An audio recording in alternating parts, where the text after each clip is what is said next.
Hello guys, welcome to soulful tarot 777. ಇವತ್ತಿನ topic ಬಂದು ನಿಮ್ ಪರ್ಸನ್ ಯಾರು ಇಲ್ಲಿ ನೋ ಕಾಂಟ್ಯಾಕ್ಟ್ ಅಲ್ಲಿ ಇದ್ದೀರಲ್ಲ, ನಿಮ್ ಪರ್ಸನ್ ನಿಮ್ಮನ್ನ ಕಾಂಟ್ಯಾಕ್ಟ್ ಮಾಡ್ತಾರಾ ಅಂತ ಚೆಕ್ ಮಾಡೋಣ.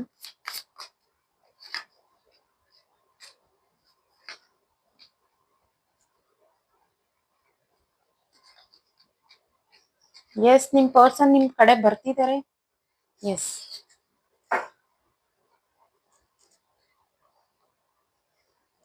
ಇಲ್ಲಿ ಆಕ್ಷನ್ಸ್ ತಗೊಳ್ಳೋ ಚಾನ್ಸಸ್ ತುಂಬಾ ಕಾಣ್ತಿದೆ. ಅಂಡ್ ಅವ್ರಿಗೆ ಈಗ ನಿಮ್ ಬಗ್ಗೆ ಚಿಂತೆ ಏನಂತಂದ್ರೆ, ಏನಾದ್ರೂ ಇರ್ಲಿ ಅವ್ರ ಲೈಫ್ ಈಗ ಹೇಗಾದ್ರೂ ಇರ್ಲಿ, ನಾನು ಅವ್ರ ಕಡೆ ಒಂದು ಫುಲ್ ಆಗಿ ಸ್ಟೆಪ್ ಹಾಕ್ಲೇಬೇಕು. ಅಂಡ್ ವೇಟಿಂಗ್, ಆ ಪರ್ಸನ್ ವೇಟ್ ಮಾಡ್ತಿದ್ದಾರೆ ನಿಮ್ ಕಡೆ ಬರೋದಿಕ್ಕೆ, ಆಕ್ಷನ್ಸ್ ತಗೊಳ್ಳೋದಿಕ್ಕೆ ವೇಟ್ ಮಾಡ್ತಿದ್ದಾರೆ. ಓವರ್ ಆಲ್ ಅವರು ಆಕ್ಷನ್ಸ್ ತಗೊಳ್ತಾರೆ, ಈ ರಿಲೇಶನ್ಶಿಪ್ ಸಕ್ಸಸ್. ಅಂಡ್ ಅವರು ನಿಮ್ಮನ್ನ ಆದಷ್ಟು ಬೇಗ ಕಾಂಟ್ಯಾಕ್ಟ್ ಮಾಡ್ತಾರೆ ಸಹ. Bye guys.